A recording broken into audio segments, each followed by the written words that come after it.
Mara ya kwanza hukuniamini hadi pale nilipokuonyesha uthibitisho wa picha, lakini kwa hili ninalokuambia leo, natumaini ya kwamba utaniamini bila ya kuwa na uthibitisho. Hakuna shida, wewe unaweza tu kuzungumza, na uzuri ni kwamba wewe mwenyewe umeshatambua kwamba mimi wewe nakuamini kwa kiasi gani. Kwa unaweza kuniambia hilo jambo. Mdogo wako Clever ni mwathirika wa UKIMWI.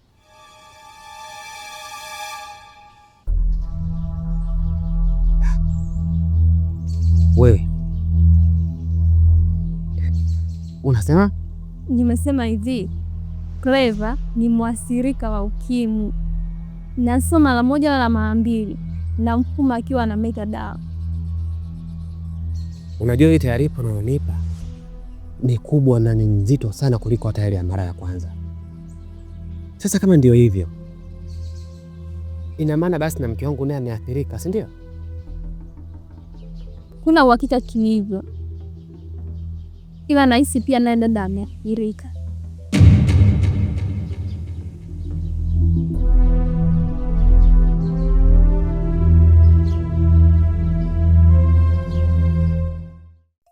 Rafiki yangu, mimi nimekuja kukuaga.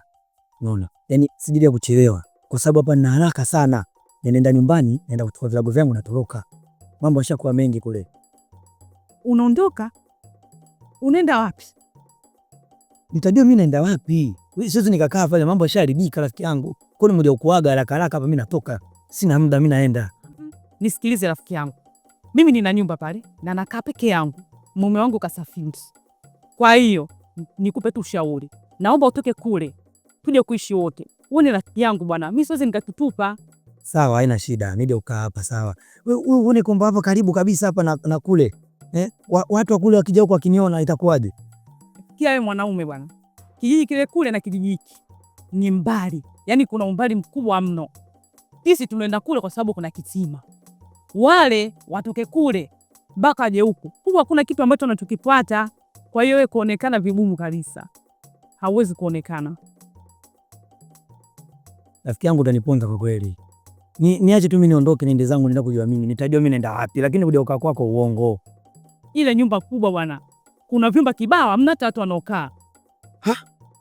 Mwanamke. Sasa hapo ndo tunasuluhisha jambo au tunaongeza tatizo? Sasa wewe una mume wako ameenda mjini sawa. Haya, leo nikija ukaa kwako akinikuta itakuwaje? Nimekimbia majanga haya kusema kutembea na mke wa mtu. Hapo nije ukaa kwako tena mume wake akinikuta. Ile jambo bana lijakaa sawa, lakini haina shida. Basi sawa, ngoja mimi nikajiandae nije kwa sababu mimi rafiki yangu mnisaidia vitu vingi sana. Haina shida, ngoja nikafanye mazingira nije. Si nitakukuta kwako? Sawa, lakini kuwa makini. Nipo kwa ajili yako na kusubiri.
Kaka, mimi nimekuja hapa kwako, kuna changamoto kidogo imejitokeza.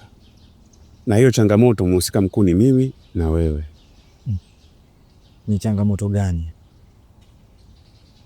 Iko hivi. Kuna tatizo kidogo limetokea kwa hii baada ya sisi kufanya kile kitendo tulichomfanyia.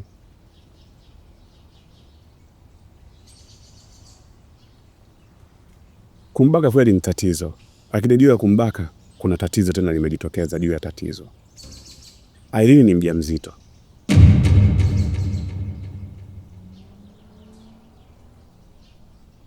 Kaka, Mbona ananitisha? Hilo jambo unaloliongea wewe sio dogo jue, ni jambo kubwa mno. Sasa mbona unaongea kirahisi kabisa ukiwa simple? Hizi taarifa alinifuata Allen akaniambia. Sasa mimi kitu kimoja tu nachojiuliza, pale tumefanya kile kitendo watu wengi, sasa hii mimba itakuwa ni ya nani? Mpaka sasa hivi hajulikani nani mwenye ujauzito, ni mimi, wewe au yule dogo wale. Sasa wewe umeamua nini? Yaani wewe unatakaje? Na mawazo yako wewe ambayo umesikilia ni yapi labda mpaka unakuja kuniambia mimi? Kwa upande wangu mimi sikuwa na maamuzi yoyote, nikaona bora nije kwako tujue tunafanyaje kaka. Hii ni swala au jua.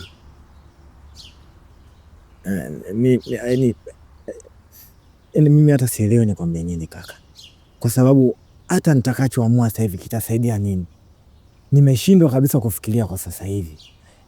Mimi nadhani pengine nipe muda nifikirie, nikae na kichwa changu nifikirie kwa kina kabisa, alafu baadaye nikikupa majibu basi nikupe majibu yanayojitosheleza. Lakini kwa sasa hivi mimi naona kabisa sina cha kukwambia ndugu yangu. Mimi niache tu kwa sasa hivi, kwa sababu hilo jambo ni kubwa mno. Yaani ukipekenyua unakuja kugundua kwamba tukikosea kufanya maamuzi sahihi kwenye hili jambo, naona kabisa kuna zahama inakuja mbele yetu kaka. Ni sawa, lakini tujitahidi kaka, tupate ufumbuzi, maana tutakuja kukumbuka vibaya. Mimi naona kabisa jela ile inaanza kutuvizia. Mwanzoni nilikuwa mbishi sana kwa upande wako, lakini kwa sasa hivi naanza kukubali maneno yako. Kaka, wewe unaona jela? Kaka, mimi hapa sioni jela. Mimi hapa naiona jehanamu, na kama sio jehanamu basi naona kabisa tunapigwa kisambusa.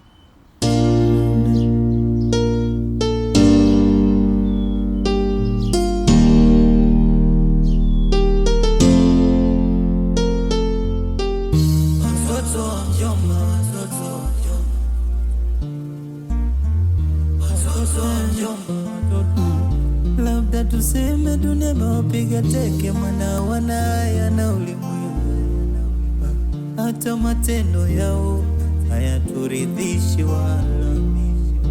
Tunapanga tungame, tumbe kwa Mola tende miujiza, wenda tafuta janga, wataacha umalaya. Odi. Hawana ustarabu, watole wapi aibu, eti na bado wako shule. Umemi huo Wanagonganisha mabwana kijiji. nikutegemea kama ungekuja mapema hivi.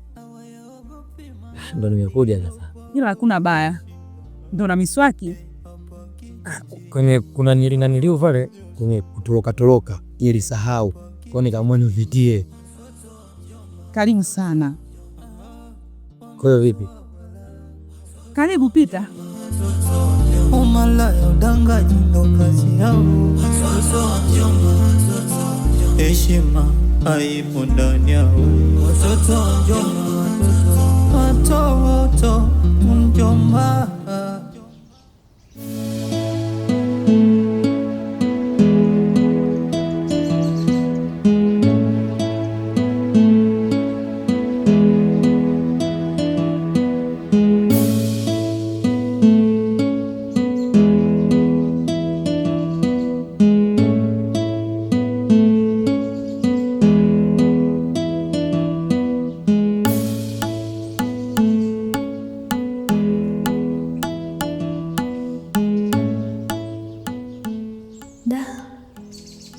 Vipimo vinathibitisha wazi kwamba mimi ni mjamzito. Kuwa mjamzito sio tatizo. Tatizo ni kwamba sijui mhusika mkuu ni nani wa hii mimba. Hili jambo linaniweka katika wakati mgumu sana. Sijui hata nifanyeje. Sijui naanzia wapi. Sina wa kumwelezea, sina wa kunisaidia.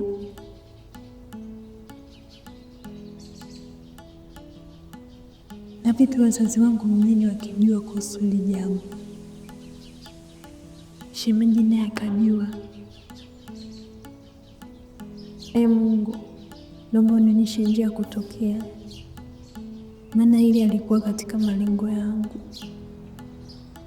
Nimekuja kwa ghafla tu kama upepo. Naomba unionyeshe njia.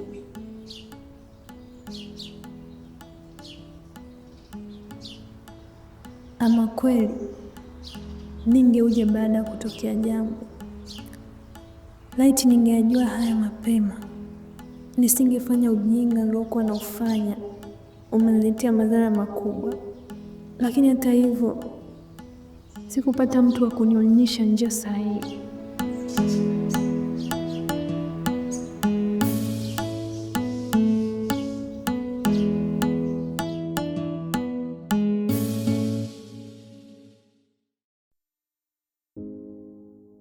Karibu sana rafiki yangu, karibu nyumbani, nisikie huru, kuwa na amani.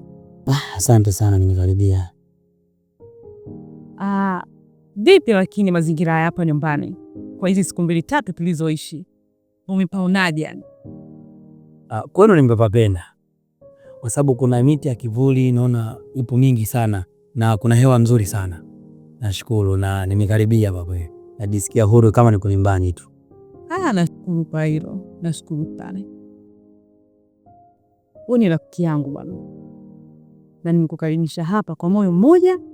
Tutaishi wote, mambo yangu nitakushirikisha, yani la kwako kama la kwangu, la kwangu mimi kama la kwako wewe. Usijali kuhusu hilo. Kitakachotokea chochote mimi nitakujuza. Kama nitapata na tatizo nini, wewe si ndo mwenyeji wangu hapa. Kwanza sasa hivi sitakuwa na woga wote, najisikia huru, nipo nyumbani. Pia bana, sina cha kukulipa. Mwenyezi Mungu ndo atakulipa kwa ukarimu wako ambao umenipatia. Sikutegemea kabisa kama utanifariji kama unavyonifariji sasa hivi. Na sikutegemea kabisa kama utakuwa na moyo mzuri, kwa sababu ni binadamu wachache sana wenye moyo kama wako. Asante sana rafiki yangu. Baki sawa, lakini kama utapata changamoto yoyote usisite kuniambia. Mimi ndo rafiki yako bwana, toka enzi hizo mpaka hapa tulipofikia. Sawa, haina shida. Mimi nikipata na tatizo, nikiwa na shida kitu chochote mimi nitakujuza, usiogope hilo.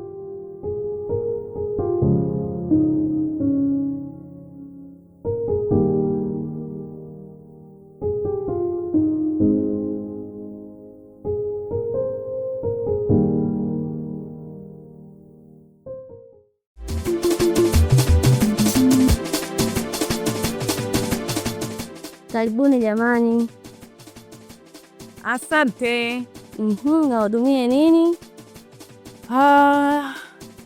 Tunataka nyanya, bamia, nyanya chungu hapo kidogo, kitunguu na pilipili.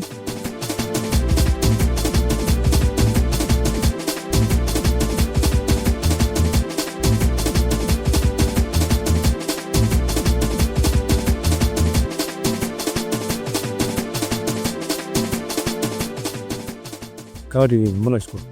Na karoti hawa. Vivi na nilio mafuta nyumbani hakuna. Kwa hiyo vipi kusuna? Tulie na nazi hapo. Nani mama Idaya samani, nazi na Nazi 1. Okay. Ile zinatosha? Ile inatosha. Livi Pilipili na 100.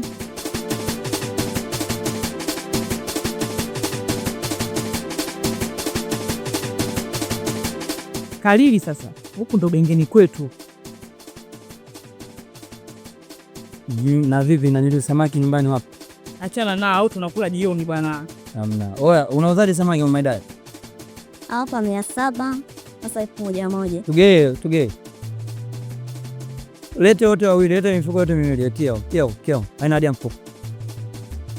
Okay. Jamani, mimi nimewaita hapa kuna tatizo.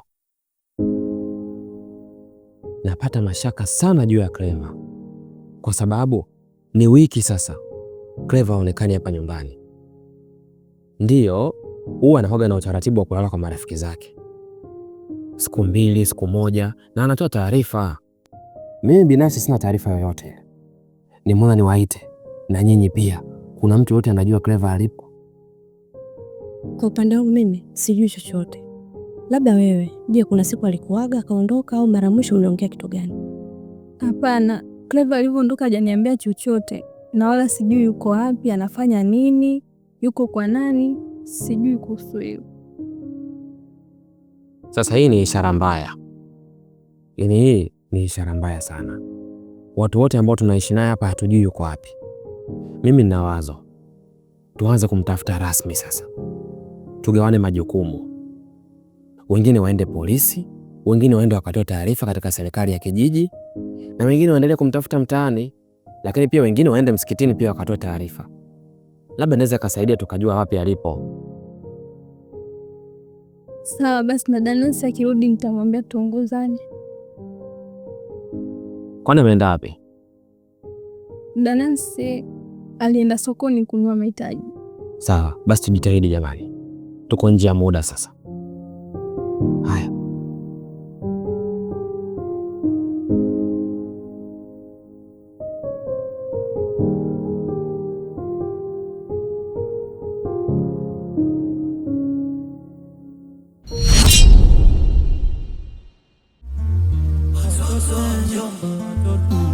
Labda tuseme dunia mawapiga teke, mwana wanaya na ulimwengu, hata matendo yao hayaturidhishi wala. Tunapanga tungame, tumbe kwa Mola tende miujiza, wenda tafuta janga, wataacha umalaya. Hawana stara, hawana ustarabu, watole wapi aibu, eti na bado wako shule.